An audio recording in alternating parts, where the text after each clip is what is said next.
Hello दोस्तों, कैसे हो आप लोग।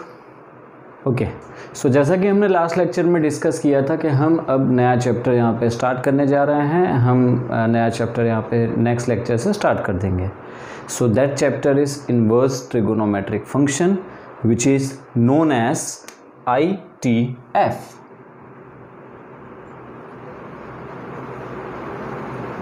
ओके, अब देखिए इस चैप्टर में ना तीन टर्म्स लिंकअप हो रहे हैं मेरे हिसाब से। पहला है फंक्शन। अच्छा, जब फंक्शन आता है तो फिर उसी के साथ आएगा inverse of function. Second is trigonometric function and next is inverse trigonometric functions. ठीक है, अब देखिए हम एक काम करते हैं कि फंक्शन से हम इस चैप्टर की शुरुआत करते हैं। हम रिकॉल करते हैं 11th में जो हमने फंक्शन पढ़ा था, तो स्लाइटली हमें वहाँ जाके फंक्शन की डेफिनेशन एक बार वापस मैं आपको एक्सप्लेन करता हूँ।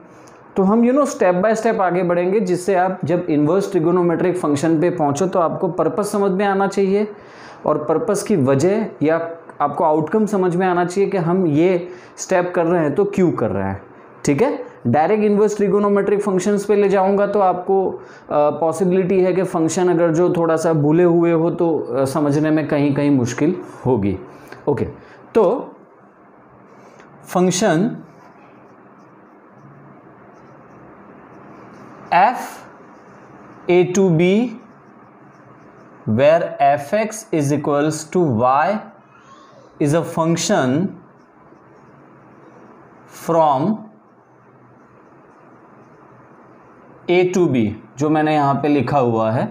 if so there are two conditions. First, every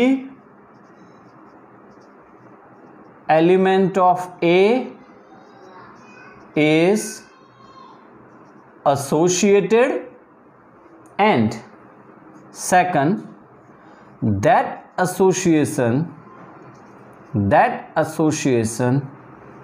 is unique। ठीक है, तो अगर जो मैं डायग्राम मेथड से इसको समझने की कोशिश करूं तो function f from a to b। अच्छा, सेट ए में हम एलिमेंट ले रहे हैं 1 2 3, सेट बी में मान लीजिए हम ले रहे हैं 10 11 12, है ना। 1 को मैंने 10 के साथ एसोसिएट किया, 2 को मैंने 11 के साथ एसोसिएट किया एंड 3 को मैंने 12 के साथ एसोसिएट किया। और अगर जो मैं इसे एज इन ऑर्डर्ड पेयर लिखूं तो कुछ इस तरीके से हम लिखेंगे 1 10 2 11 3 12। ठीक है स्टूडेंट्स, तो ये हो गया फंक्शन का 11th का बेसिक इंट्रोडक्शन। अच्छा, अब हम ये जो दो लाइन्स है ना, ये दो लाइन को एक बार हम समझ लेते हैं यहाँ पे। तो every element of A is associated, इसका क्या मतलब होगा? तो इसका मतलब ये होगा, देखिए मैं एक पॉसिबिलिटी यहां पे आपके सामने रख रहा हूं। डायग्राम मेथड से ही समझना है, जो ज़्यादा आसानी से समझ में आता है। फंक्शन f यहाँ पर a यहाँ पर b लिया हुआ है। ठीक है, ओके। अच्छा, एक सेकंड, जब मैं लिखता हूँ function f from a to b, तो भाई डोमेन हम कंसीडर कर रहे हैं यहाँ पर a, रेंज हम कंसीडर कर रहे हैं यहाँ पर b। अच्छा, मीनवाइल ये कोडोमेन भी है, that's codomain, basically it is codomain, लेकिन मैंने अभी यहाँ पर रेंज और कोडोमेन दोनों b कंसीडर किया हुआ है। ठीक है, ओके। चलिए, सो मैं आपसे एक पॉसिबिलिटी डिस्कस कर रहा हूँ। मान लीजिए मेरे पास कुछ एलिमेंट्स है 1 2 3, है ना, और इस तरफ है मेरे पास एलिमेंट है चलो -2 2 3। सो मैं ले रहा हूँ 4 9 16, अब मैं -2 को 4 के साथ एसोसिएट कर रहा हूं। अच्छा 2 को भी 4 के साथ एसोसिएट कर रहा हूं। अच्छा 3 को मैं 9 के साथ एसोसिएट कर रहा हूं। ठीक है, तो क्या ये फंक्शन है? तो इसका आंसर है हाँ, ये फंक्शन है। यहां पर यूनिक एसोसिएशन डेफिनेटली है। पूछो कैसे? तो -2 4 के साथ एसोसिएट हो रहा है, फिर 2 4 के साथ एसोसिएट हो रहा है, तो 4 के लिए तो एसोसिएशन यूनिक हुए ना। Are you getting my point? जो 4 एलिमेंट है सेट बी में, उसके लिए तो एसोसिएशन यूनिक हुए। 4 -2 के साथ एंड 4 2 के साथ, दोनों के साथ एसोसिएट हो रहा है। So this possibility is consider as function, कोई इश्यू नहीं है इसमें। लेकिन अगर जो मैं एक और पॉसिबिलिटी सोचूं, जैसे कि मान लीजिए मैं ले रहा हूं यहां पर 4, फिर मैं ले रहा हूं यहां पर 9, इस तरफ मैं ले रहा हूं -2 2 -3 3। अब मैं 4 को -2 के साथ एसोसिएट करूं और 4 को +2 के साथ भी एसोसिएट करूं। सिमिलरली 9 को -3 के साथ एंड 9 को +3 के साथ। तो भैया क्वेश्चन ये है कि क्या ये फंक्शन है? तो इसका आंसर है नहीं, ये फंक्शन नहीं है, बिकॉज यहां पर यूनिक एसोसिएशन नहीं हुआ है। राइट? आप 4 को -2 से एसोसिएट कर रहे हो, फिर अगेन 4 के 2 के साथ भी एसोसिएट कर रहे हो, तो मतलब 4 को एसोसिएट करने के लिए हमारे पास 2 एलिमेंट्स हैं। तो ये यूनिक कहां से हुआ? ये यूनिक नहीं है। ठीक है, okay. So this is not a function. अब मेरी ये बात बहुत अच्छे से समझ लेना, this is not a function. आज के लेक्चर में अगेन मैं इसको डिस्कस करने वाला हूं इसलिए। ठीक है, ओके, चलो आगे बढ़ते हैं। ये आई होप कि आपने ये लिख लिया होगा। राइट? ठीक है, इसमें लिखने जैसा कुछ है नहीं, सारी चीज़ें बहुत पहले से आप जानते आए हो। राइट? 11th में ये हमने अच्छे से डिस्कस किया है। ओके, चलो आगे बढ़ते हैं। एक और पॉसिबिलिटी की ओर मैं जा रहा हूं। अच्छा, इसी पॉसिबिलिटी को हम वर्कआउट करते हैं, जो मैंने ये केस लिया है ना। इसमें सेट ए के सारे एलिमेंट एसोसिएट हो गए। राइट? लेकिन सेट बी का एक एलिमेंट मैंने छोड़ दिया है, 16 को मैंने सेट ए के किसी भी एलिमेंट के साथ एसोसिएट नहीं किया है। तो मेरा क्वेश्चन ये है कि क्या ये फंक्शन है? तो इसका आंसर है हाँ, ये फंक्शन डेफिनेटली है। Are you getting my point? This is a function. ठीक है, लेकिन अगर जो पॉसिबिलिटी कुछ ऐसी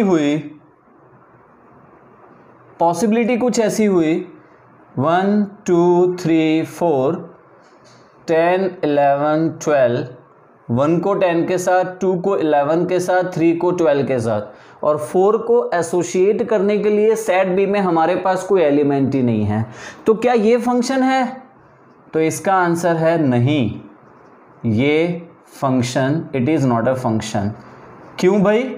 ये फंक्शन क्यों नहीं है? क्योंकि सेट ए में एक एलिमेंट है जो बाकी रह गया है, जिसको हमने एसोसिएट नहीं किया है सेट बी के किसी भी एलिमेंट के साथ। तो यहां से एक सीधे सीधा फर्क ये आपको याद रखना है कि भाई सेट बी में एलिमेंट बचेगा तो चलता है, लेकिन सेट ए में अगर जो कोई एलिमेंट बच गया तो नहीं चलेगा। ठीक है, ओके। सेट ए के 2 एलिमेंट सेट बी के एलिमेंट से एसोसिएट होंगे तो चलेगा, लेकिन अगर जो वही सेट ए का एक एलिमेंट सेट बी के 2 एलिमेंट से एसोसिएट हो जाएंगे तो ये नहीं चलेगा। ठीक है, so it is not a function, it is not a function, whereas this is a function. अब आपको इसमें से जो लिखने जैसा हो लिख लो, मैं आपको 1 मिनट का वक्त देता हूं, देन विल मूव ऑन। देखते हैं आगे।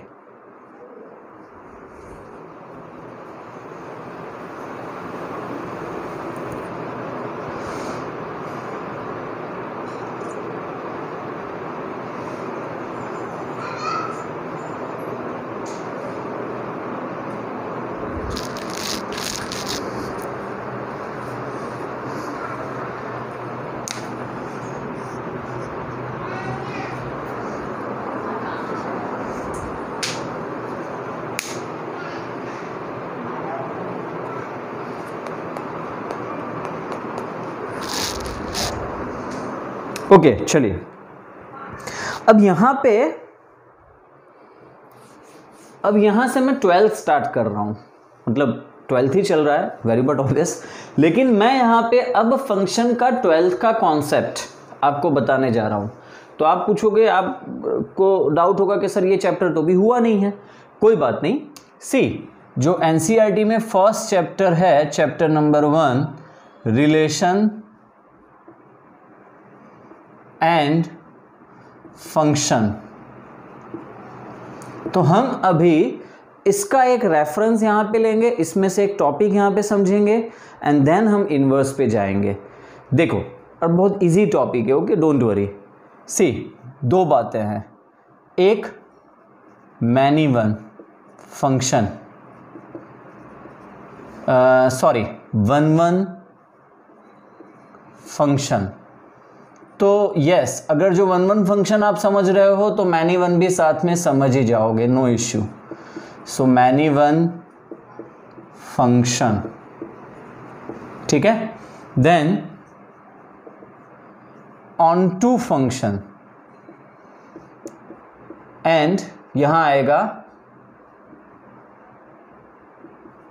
Not onto function. इसके लिए एक वर्ड जरूर है, इनटू, आप इनटू फंक्शन भी बोल सकते हो।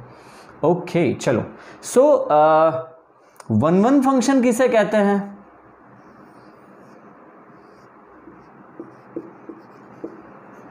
सो 1 2 3 10 11 12, ठीक है। एग्जाम्पल हमारे पास वही जो हमने इसके पहले समझा था, सेम रेफरेंस ही लेंगे जिससे हमें समझने में आसानी रहे।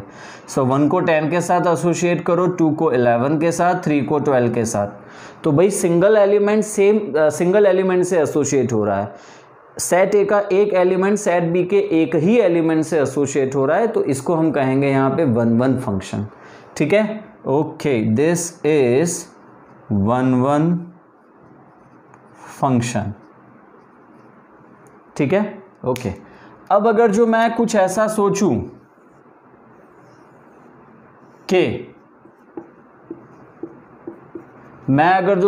सोचूं कि मान लीजिए -4 + 4 है ना, एंड यहां पे ले लिया है 3, यहां पे मैं ले रहा हूं 16 और 9, तो -4 को 16 से एसोसिएट कर रहा हूं, 4 को 16 से एसोसिएट कर रहा हूं, 3 को 9 से एसोसिएट कर रहा हूं। तो अब इस केस में आप देख सकते हो कि सेट ए का एक एलिमेंट सेट ए के दो एलिमेंट सेट बी का सिंगल एलिमेंट से एसोसिएट हो रहा है, राइट। ओके, फिर से एक बार, सेट ए के दो एलिमेंट सेट बी के सिंगल एलिमेंट से एसोसिएट हो रहा है, तो इसको हम कहेंगे many one function. So this is one function, this is many one function, ठीक है। ये सारी बातें आज के लेक्चर में हमें इन्वर्स में जरूरी मतलब समझना ही है, तो इसीलिए अभी आप इसको अच्छे से पॉइंट आउट करते हुए आगे बढ़ो, ठीक है। Okay, write down.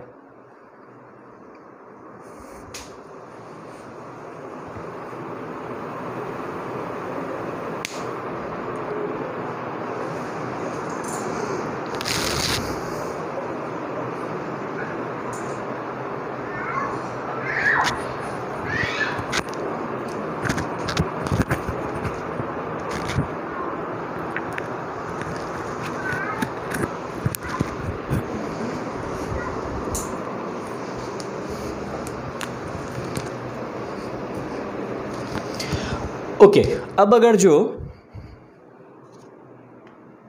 तो ये वन और ये मैनी वन के बारे में आपको समझ में आ गया, राइट है।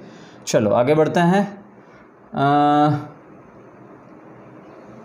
सो आई होप कि आपने ये भी लिख लिया होगा।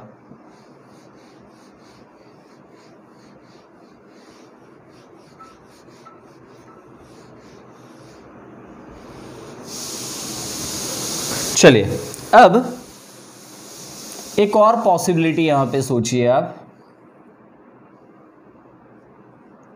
Function f, this is A, this is B, function f which is from A to B, और यहां पे मैं ले रहा हूं 1 2 3, यहां ले रहा हूं 4 6 9, ठीक है, 1 को मैंने 4 से एसोशिएट किया है, 2 को 6 से एसोशिएट किया है, 3 को 9 से एसोशिएट किया है। अच्छा, अब मेरी एक बात का जवाब दो। देखो सेट ए में कोई एलिमेंट बचेगा तो वो तो फंक्शन ही नहीं है, तो जाने दो, वो तो होने से रहा। आई मीन फंक्शन है तो सेट ए में कोई भी एलिमेंट नहीं बचेगा, ठीक है। तो ये क्लियर है, आई गेस कंफर्म, ये क्लियर ही है आप लोग को, ठीक है ना, तभी आप आगे बढ़ पाओगे यार। लेकिन अगर जो सेट बी में कोई भी एलिमेंट बचता है, बाय चांस बचता है, तो फंक्शन तो जरूर है, ये बात भी आपको क्लियर है। चलो अब मैं जो कह रहा हूं ध्यान से समझना। यहां पे आप देख सकते हो सेट बी में कोई भी एलिमेंट नहीं बच रहा है, right. So this is a function, definitely it is a function. But in case यहां पे सेट बी में कोई भी एलिमेंट नहीं बच रहा है, तो इसको हमने नाम दिया है it is onto function, it is onto function, ठीक है। तो जस्ट इसका कॉन्ट्राडिक्ट पार्ट, सॉरी जस्ट इसका reverse, function f which is from A to B, 1 2 3 4 6 9 12, 1 को 4 से एसोशिएट किया, 2 को 6 से, 3 को 9 से। अब यहाँ पे आप देख सकते हो कि मैंने सेट बी में एक एलिमेंट ना छोड़ दिया है, जानबूझ के छोड़ दिया है। तो इस फंक्शन को हम कहेंगे this is not a onto function, ये ऑन टू फंक्शन नहीं है। ये क्या है? ये है इनटू फंक्शन, ठीक है। तो ये बातें आपको क्लियर हो गई स्टूडेंट्स। चलिए आगे बढ़ते हैं, इतना लिख लीजिए, जल्दी करिए।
ओके चलिए, देन थोड़ा डिस्टर्बेंस के लिए सॉरी। अब जो मैं कहने जा रहा हूँ ना बहुत इंपॉर्टेंट बात है, अच्छे से आप समझिएगा। मेन चैप्टर अब धीरे धीरे हमारा स्टार्ट हो रहा है, मीन फ्लो में हम अब आ रहे हैं। देखिए मैंने आपको 1-1 के बारे में बताया, मैंने आपको मैनी 1 के बारे में बताया, ऑन टू के बारे में बताया, नॉट ऑन टू के बारे में बताया। अब यहां से हमें 2 बातें कवर करनी है, यहां से आपको 2 बातें कवर करनी है। तो for any function if its inverse exists then it is 1-1 and onto function, ठीक है। जिसके लिए एक वर्ड है इंजेक्टिव, ये आप फर्स्ट चैप्टर में अच्छे से समझने वाले हो। तो किसी भी फंक्शन का इन्वर्स हमें तब मिलेगा जब वो फंक्शन 1-1 एंड ऑन टू हो, ठीक है। तो यहाँ से तुरंत क्वेश्चन आएगा सर ऐसा क्यों, और ये इन्वर्स फंक्शन का इन्वर्स कैसे मिलता है, क्या होता है ना, ये क्वेश्चन आपको यहाँ पे पक्का होगा। पर पहले आप ये अच्छे से समझ लो कि किसी भी फंक्शन का इन्वर्स कब मिलेगा बच्चों, जब वो फंक्शन 1-1 हो एंड ऑन टू हो। चलिए अब मैं आता हूँ इन्वर्स पे। तो अब जो मैं कह रहा हूँ वो भी बहुत इंपॉर्टेंट है, inverse of a function.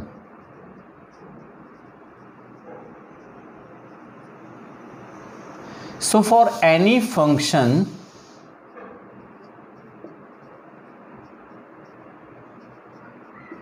f a to b which is 1 1 and on 2 there exists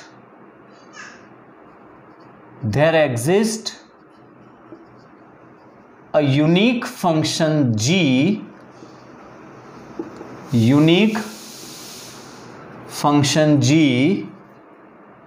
which is from B to A, which is from B to A, such that g of y equals to x. Confusing right? Okay, easy करते हैं, बहुत easy है यार, inverse समझना तो बहुत आसान है, ठीक है। देखो, एक फंक्शन आप सोचो,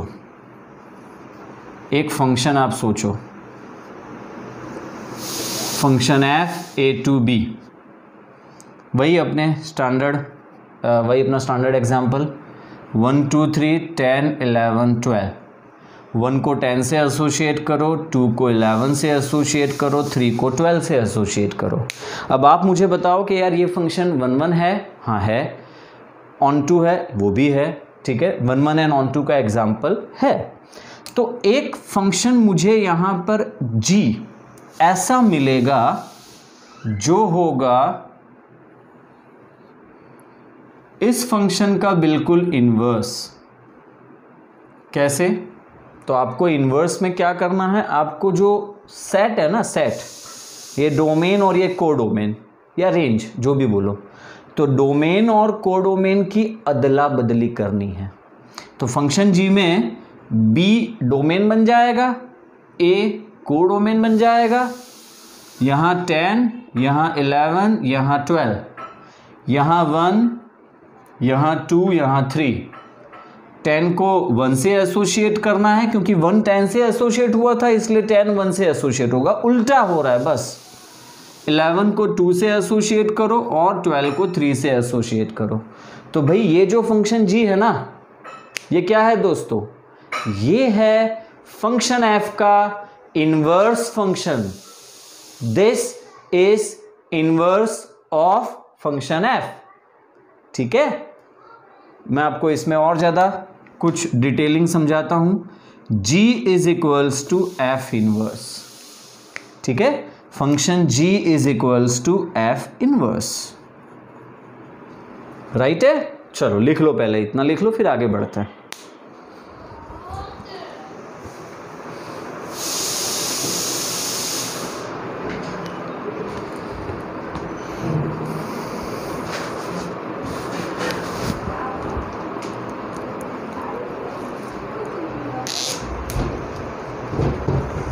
देखो अभी यहां पे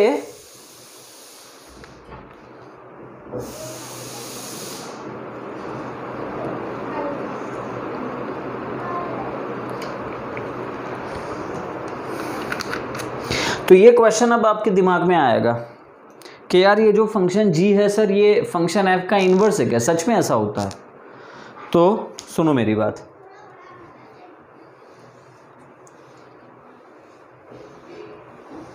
कोई भी है ना, कोई भी फंक्शन जो 1 1 एंड ऑन 2 होगा तो उसका इन्वर्स ज़रूर मिलना चाहिए, ठीक है। और इन्वर्स मतलब क्या? कुछ नहीं, बस वही जो सेट a और b है वो अदला बदली कर दो, डोमेन और कोडोमेन की अदला बदली कर दो। तो फंक्शन f यहाँ पर हमारे पास है 1 2 3 2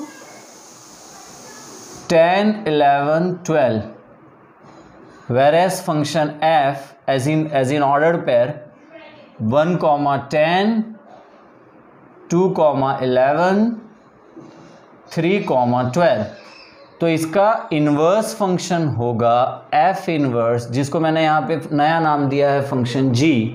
सो इन्वर्स फंक्शन मिलेगा यहाँ पर, सिर्फ अदला बदली करनी है हमें, 1 2 3 के बदले आ जाएगा 10 11 12।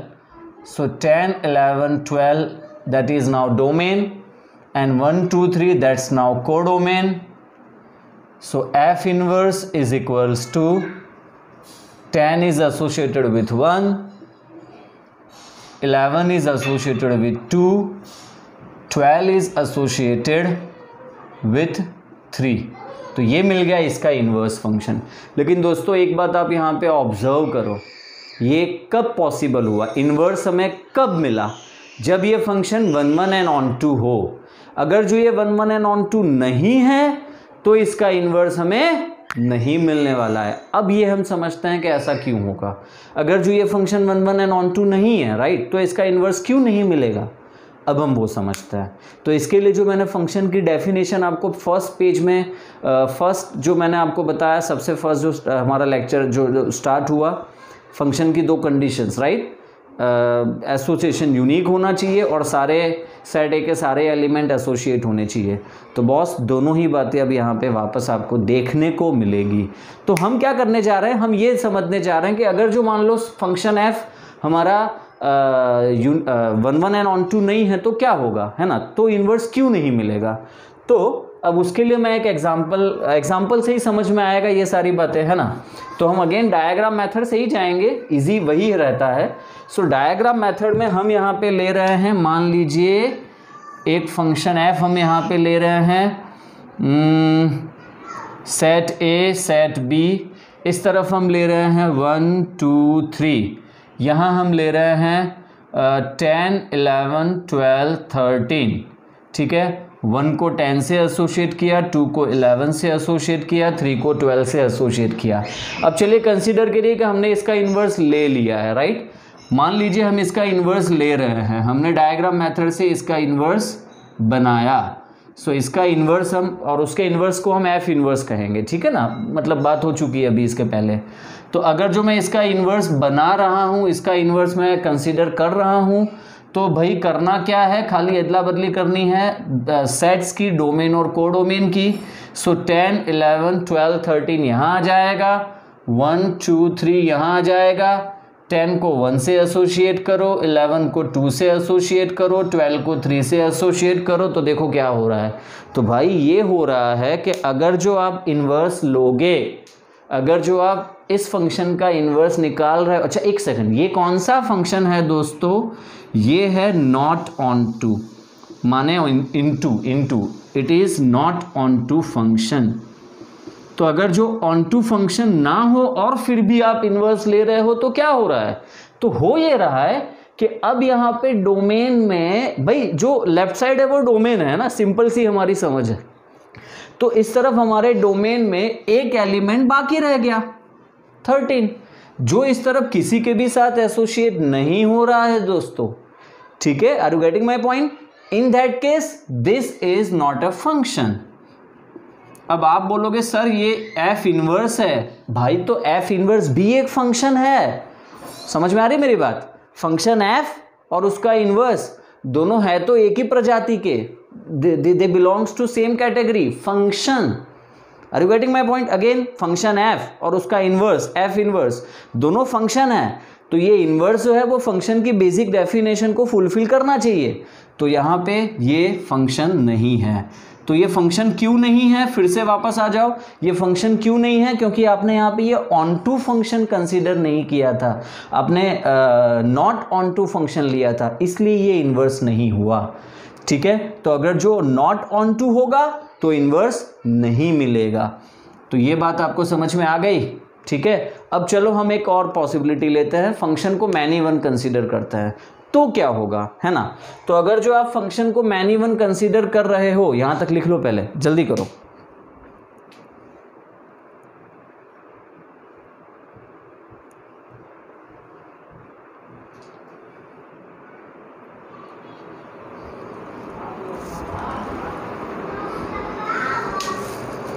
ओके, तो अगर जो आप फंक्शन को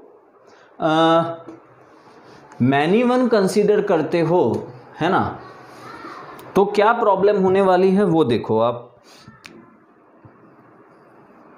सो function f set A set B 1 2 3 4। अब मैं एग्जांपल अब मैं रैंडमली ही जा रहा हूँ, ठीक है।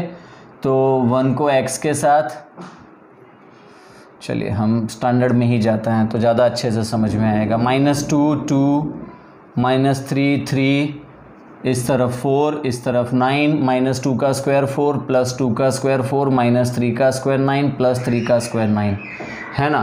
तो अब ये फंक्शन कौन सा है? This is a many one function, it is many to one function. अब इसका इन्वर्स निकालो आप, ठीक है। मान लीजिए, कंसीडर करिए कि इसका इन्वर्स हमें कुछ मिल रहा है, तो इसका इन्वर्स हमें मिलेगा, इसका इन्वर्स हमें मिलेगा एफ इन्वर्स, यहाँ b, यहाँ a, इस तरफ मैं 4 ले रहा हूँ, इस तरफ 9 ले रहा हूँ, यहाँ -2, यहाँ पे 2, यहाँ पे -3, यहाँ पे 3, है ना भाई। एसोसिएशन हमें सिर्फ इसको, एसोसिएशन की दिशा, डायरेक्शन बदल देनी है ना।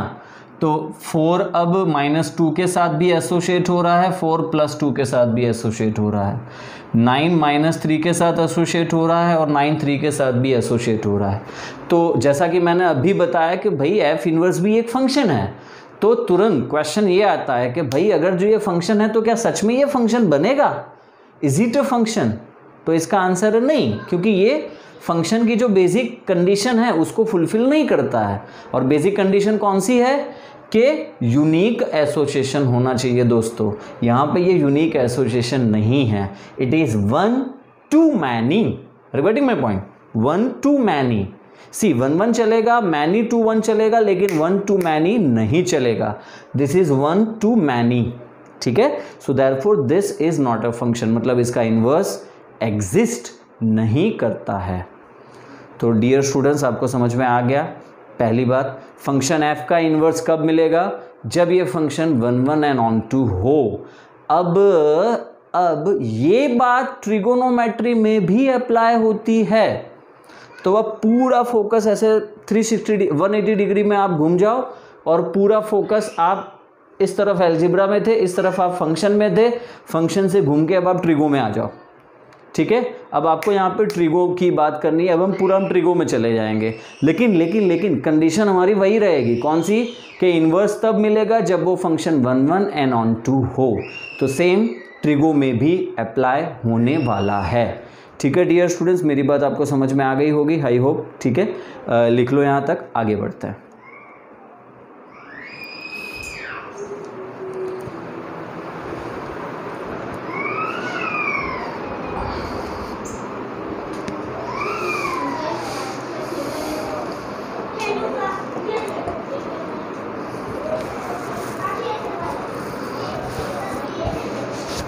ओके, चलो। सो मैं आपसे जो बता रहा हूँ वो ये है भाई कि ये बात अब हम ट्रिगो, इन्वर्स ट्रिगो में भी डिस्कस करने ही वाले हैं। तो चलो चलते हैं वहाँ पे। हम देखिए, अब एक काम करो, पहले तो आप ट्रिगोनोमेट्रिक फंक्शंस पे आ जाओ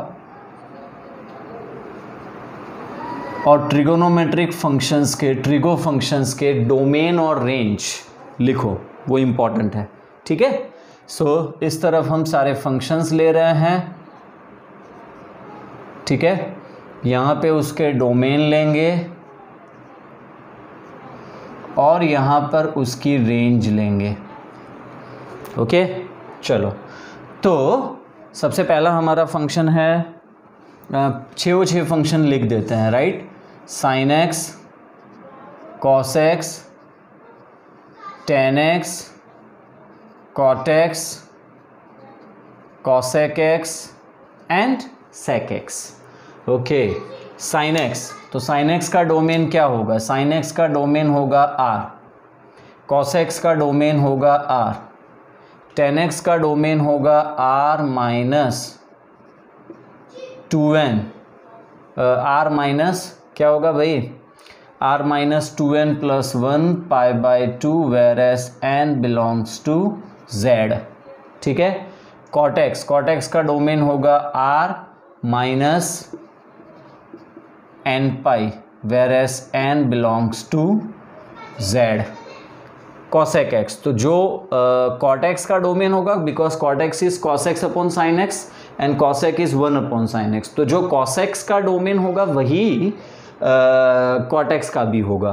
तो सेम डोमेन यहाँ पर आपको लेना है r minus n pi where s n belongs to z, and जो tan x का डोमेन होगा वही यहाँ पर sec का डोमेन होगा, r minus 2n plus 1 pi by 2 n belongs to z, and range पे आ जाओ। सो रेंज में sin x की रेंज होती है close interval -1 to 1, cos x की रेंज भी close interval -1 to 1, tan x की रेंज r, cot x की रेंज r, cosec x की रेंज होगी -∞ to close interval -1 union close interval 1 to ∞। मतलब कि वो जो -1 और 1 के बीच का पोर्शन है ना वो नहीं मिलेगा। तो मतलब जो sin x में मिलता है सिर्फ -1 और 1 को छोड़ दो, बाकी जो बीच के जो वैल्यूज़ हैं बिटवीन -1 एंड 1 फ्रॉम -1 to 1, ठीक है, तो जो अंदर की वैल्यूज़ है ना वो निकाल दो आप, तो वो हमें मिलेगा cos x की range, and same sec x की भी रेंज मिल रही है, ठीक है। तो ये हो गया हमारे ट्रिगोनोमेट्रिक फंक्शंस की रेंज।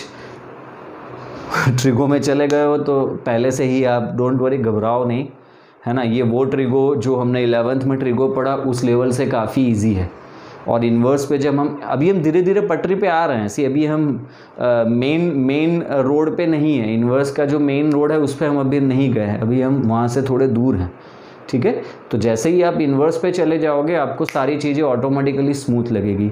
लेकिन हाँ, हम उस रोड के नज़दीक ज़रूर हैं, हमें पहुँचना है, तो हमें डायरेक्ट मैं आपको वहाँ नहीं ले जा सकता कि ये इन्वर्स फंक्शन का डोमेन और ये उसकी रेंज, ऐसे तो फिर आपको मज़ा नहीं आएगा, ठीक है। इसलिए हम स्लो धीरे धीरे आगे बढ़ रहा है। तो ये आप लिख लो, फिर इसके बाद हम साइन और कॉस को डिस्कस करेंगे, और जो साइन और कॉस में डिस्कस करके एक्सेप्ट करेंगे वही हम tan cot cos x sec में अप्लाई करेंगे, ठीक है। तो हम साइन और कॉस को डिटेल में डिस्कस करने जा रहे हैं इन्वर्स फंक्शन के लिए। लिख लो पहले इतना।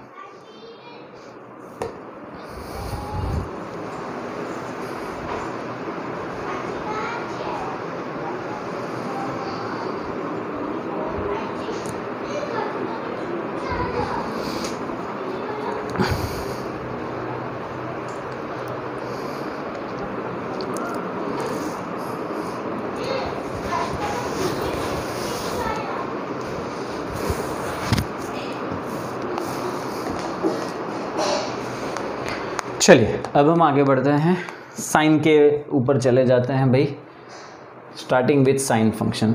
और उसके भी पहले इन्वर्स ट्रिगोनोमेट्रिक फंक्शंस में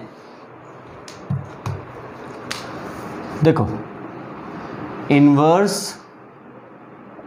of function f x is f inverse x. तो इन्वर्स ऑफ साइन एक्स क्या लिखा जाएगा? So inverse of sine x is, सही पकड़े हैं, साइन इन्वर्स एक्स लिखा जाएगा, ठीक है। तो सभी फंक्शन के इन्वर्स, मतलब ये साइन एक्स तो उसका इन्वर्स होगा sine inverse x. Cos x है ट्रिगोनोमेट्रिक फंक्शन, तो उसका इन्वर्स ट्रिगोनोमेट्रिक होगा cos inverse x, cos raise to -1। अब इसे अब मैं कॉस रेस टू -1 नहीं बोल सकता, फिर वो गलत अलग मतलब होगा। यहाँ -1 लिखना है, that's it. tan, so tan का इन्वर्स होगा tan inverse x. cot x, तो cot x का इन्वर्स होगा cot inverse x. Then cosec x, cosec x का इन्वर्स होगा students cosec inverse x, and sec x का इन्वर्स होगा dear students sec inverse x। अब जिसके दिमाग में ये कन्फ्यूजन है कि सर साइन इन्वर्स x, पक्का बहुतों के दिमाग में होगा, बोलेंगे कैसे, अभी बोल तो सकते नहीं, लेकिन ये इनके दिमाग में होगा कि sir sine inverse x is equals to sine x raise to -1 होता है क्या? आपके दिमाग में ये डाउट पक्का होगा 110%। तो भाई इसका आंसर है ना, बिल्कुल नेवर, कभी नहीं, हो ही नहीं सकता। Sine x is not equals to sine x raise to -1, नहीं लिख सकते आप, भूल जाओ, ठीक है, ओके। देन तो क्या सर ऐसा होता होगा, ये भी आपके दिमाग में डाउट आएगा। मैं सारे आपके डाउट जानता हूँ ना। साइन इन्वर्स है तो इसे 1/sin लिख के फिर x लिखूँ, क्योंकि आपने तो ये पढ़ा हुआ है, आपको तो ये बहुत सालों से पता है कि x इनवर्स इज 1/x, है ना, आप ये जानते हो। तो जस्ट वही तो आपने यहाँ पे किया कि साइन इनवर्स को लिखा 1/sin and then x। तो इसको ऐसे भी नहीं लिख सकते हैं, this is again totally different thing. ठीक है, अब एक और डाउट है, मुझे ये डाउट हाल में ही एक जगह पे किसी बच्चे ने पूछा था कि साइन रेस टू -4x था, तो उसने बोला सर ये इन्वर्स है क्या। अब मैं भी कंफ्यूज हो गया, लेकिन सुनो सुनो, ये इन्वर्स नहीं है, ये पक्का साइन x की पावर में -4 है। देखो यार, अच्छी चीज़ें बता रहा हूँ, बहुत बहुत सही बात बता रहा हूँ आपको। ये साइन x की पावर -4 है, ये इन्वर्स नहीं है। ठीक है, तो अगर जो ऐसा लिखा हुआ है तो आप यूं कंसीडर करोगे, लेकिन फिर साइन रेस टू -2 लिखा हुआ है तो आप इसे कैसे कंसीडर करोगे, आप इसे यूं कंसीडर करोगे। अच्छा, साइन x रेस टू -4 माने 1/sin की power 4, sine x raise to -2 का मतलब होगा 1/sin²x। वैसे ही अगर जो आपके दिमाग में ये आएगा कि सर साइन इनवर्स x को हम ऐसा क्यों नहीं लिख सकते, तो इसका जवाब है भाई ये इन्वर्स है, इन्वर्स को हम ऐसे नहीं लिख सकते। हाँ, लेकिन अगर जो क्वेश्चन में बाय डिफॉल्ट, अब ये भी बहुत इंटरेस्टिंग बात बता रहा हूँ, कहीं और नहीं पता चलेगी ये बात, अगर जो क्वेश्चन में बाय डिफॉल्ट आपको साइन x रेस टू -1 कहना है, जरूरी है, मतलब कि एक सेकंड, 1/sin x है, राइट, 1/sin x है, तो मैं 1/sin x को sin x की पावर -1 जरूर लिख सकता हूँ, लेकिन मैं इसको साइन इनवर्स x नहीं लिख सकता हूँ। तो ये बातें मेरी आपकी समझ में आ गई। ठीक है, बहुत सही बात बताई है, ये डिफरेंस आप अच्छे से समझ लेना। साइन इनवर्स एक यूनिक फंक्शन है, ठीक है, जो डोमेन और कोडोमेन की अदला बदली करने से मिलेगा। जा रहे हैं हम, डोंट वरी, जा रहे हैं। ठीक है, जल्दी जल्दी इसमें जो आपको समझ में आ रहा है लिख लो।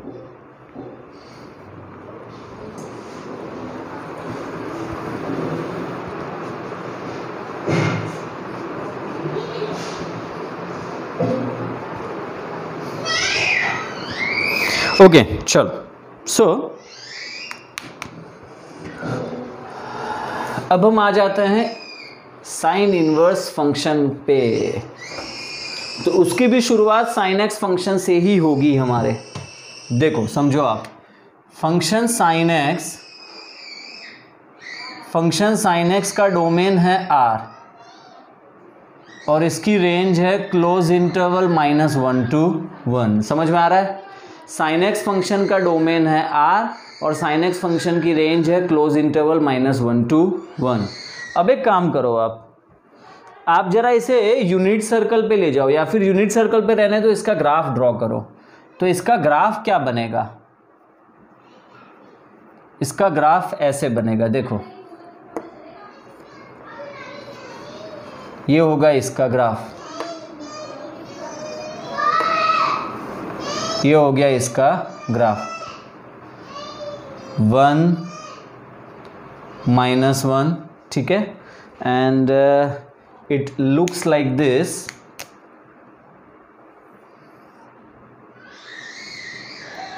ये हो गया इसका ग्राफ, ठीक है, जहां पे ये वैल्यू है 0, ये है π/2, ये है सॉरी ये मैंने cos x का ग्राफ ड्रॉ कर लिया, I am sorry, sin x का ड्रॉ करना है, वापस पूरा मिटा के ही करूँगा। सो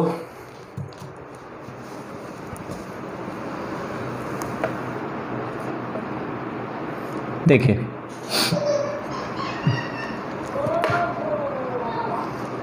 इसका ग्राफ हमें ऐसे मिलेगा, ऐसे,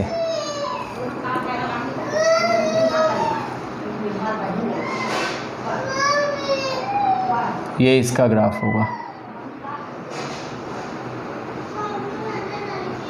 ठीक है, जहां इस तरफ भी जाएगा, वेरी बट ऑब्वियस,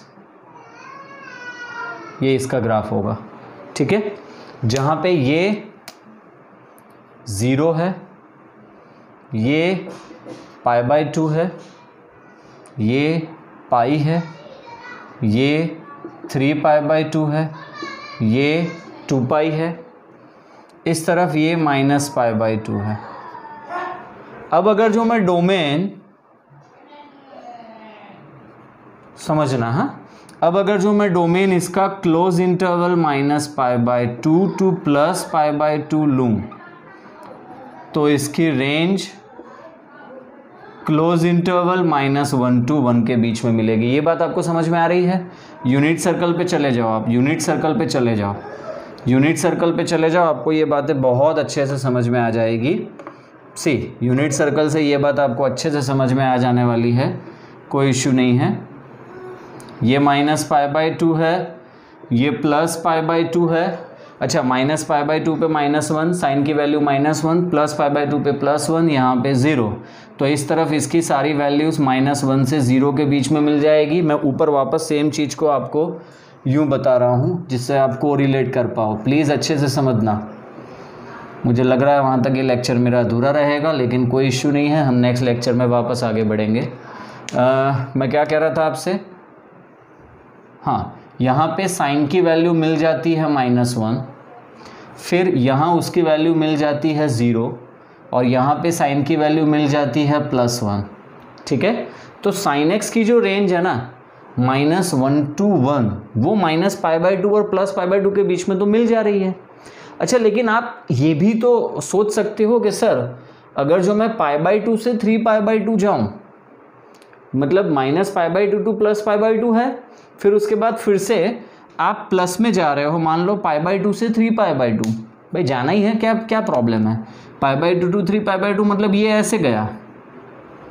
ठीक है, ये मैंने एंटी क्लॉकवाइज डायरेक्शन ली थी, ये अभी मैं क्लॉकवाइज डायरेक्शन ले रहा हूँ। तो अगर जो मैं π/2 से 3π/2 की ओर आगे बढ़ूँ तो भी साइन की रेंज -1 to 1 के बीच में मिलेगी कि नहीं मिलेगी? पक्का मिलेगी भाई। तो -π/2 से +π/2 भी रेंज सेम, π/2 टू 3π/2 की भी रेंज सेम, और आगे बढ़ते जाओ यार, ऐसा कुछ भी नहीं है। आप यूं ऐसे नेगेटिव में जा रहे हो, मान लो। अच्छा, पहले देख लो दिख रहा है कि नहीं दिख रहा है, जल्दी ख़त्म करो।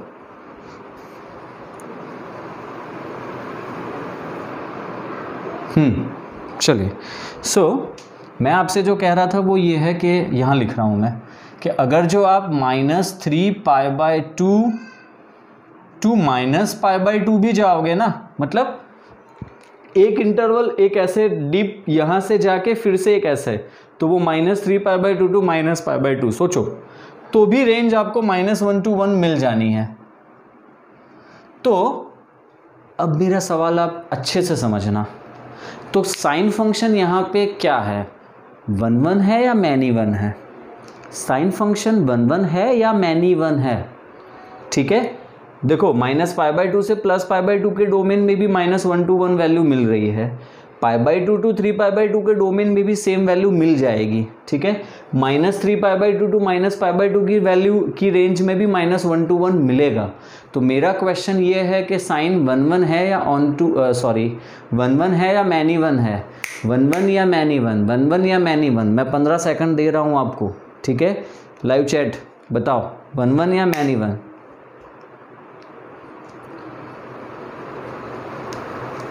ओके, सही पकड़े हैं। ये 1 नहीं है, ये मैनी 1 है, क्योंकि यार यहाँ पे हर एक इंटरवल, हर एक यूं पाई इंटरवल में जिसकी लेंथ पाई है, राइट, तो हर एक इंटरवल में इसकी वैल्यू रिपीट हो ही रही है, -1 to 1। आप -3π/2 टू -π/2 लोगे तो भी -1 to 1। अच्छा, आगे बढ़ना चाहो 3π/2 के बाद 3π/2 टू 5π/2 चाहोगे तो भी ये -1 to 1 की वैल्यू मिलेगी। So there are lots of interval, एक पाई इंटरवल, पाई लेंथ का यहाँ पे ऐसे एक नहीं हजारों इंटरवल मिलेंगे जहाँ पे इसकी वैल्यू -1 to 1 मिल रही है। मतलब ये हुआ कि ये फंक्शन 1 नहीं है, दिस इज नॉट अ 1। ठीक है, मैं ये सब मिटा रहा हूँ, राइट, ये ग्राफ रखूंगा खाली, बाकी ये सब मैं मिटा रहा हूँ। So this is not a 1 function. Okay, sine sine x is not 1 function. अच्छा, मैं क्या कर रहा हूँ फिर कि ये जो रेंज है ना इसकी -1 to 1, इसी को मैं कोडोमेन भी कंसीडर करता हूँ, that is the same codomain.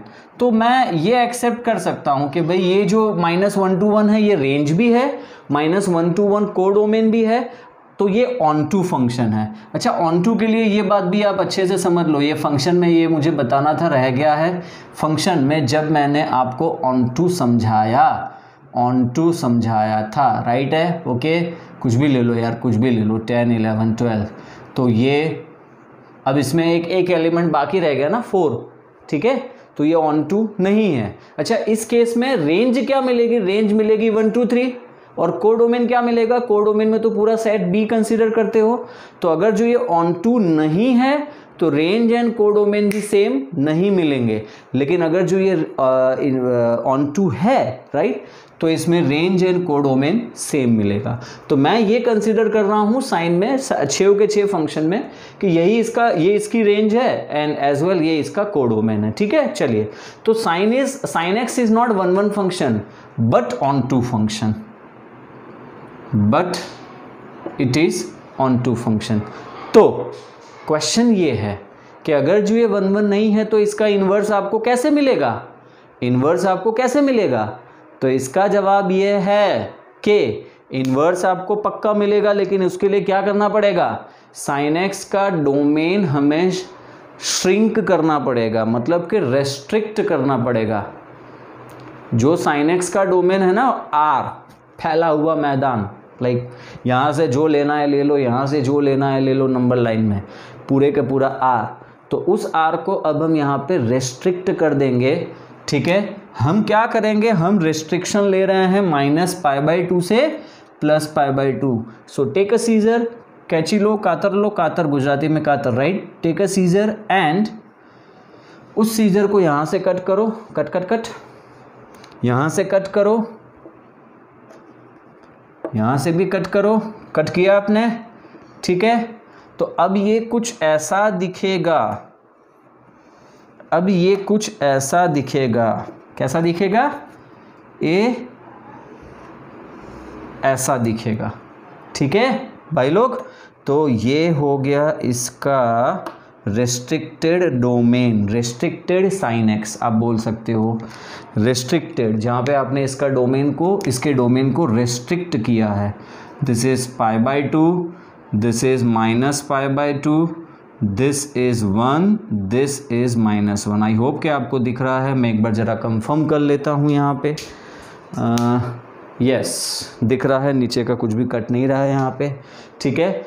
अब restricted function, restricted sine x function is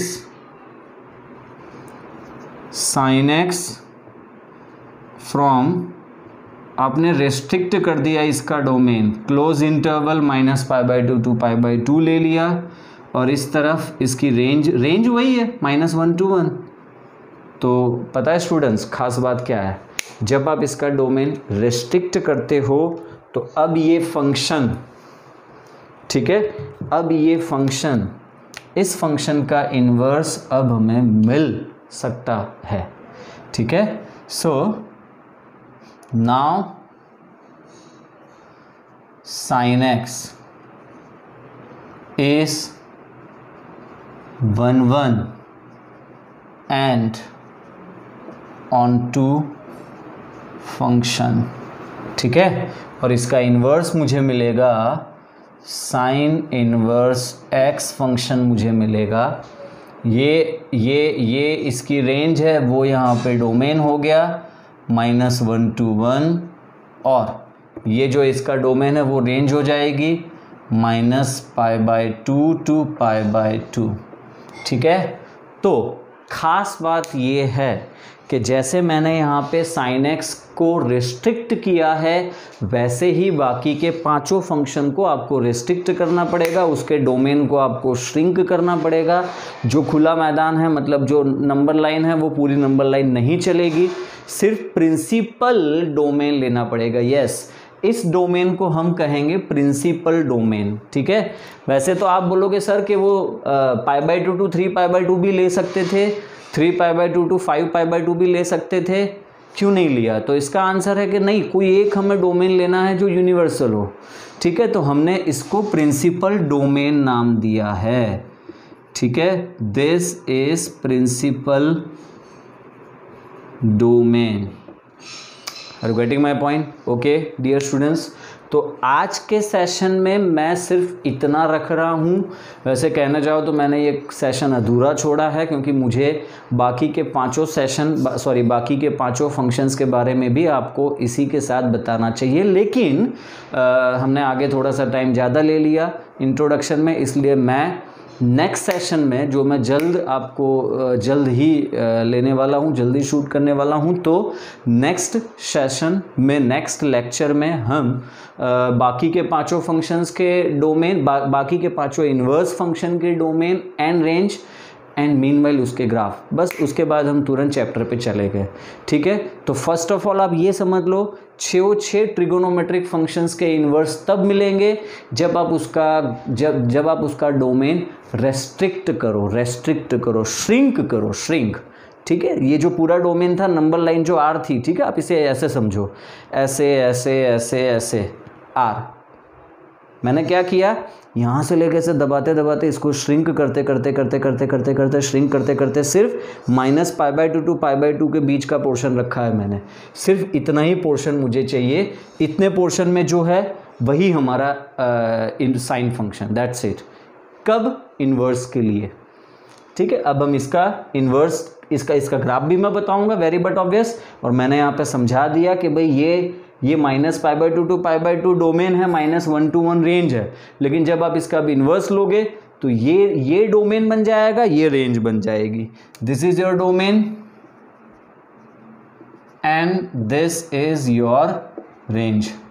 so I hope कि आपको आज के लेक्चर में मज़ा आया होगा, इंटरेस्टिंग सेशन था, अच्छे से समझा भी होगा।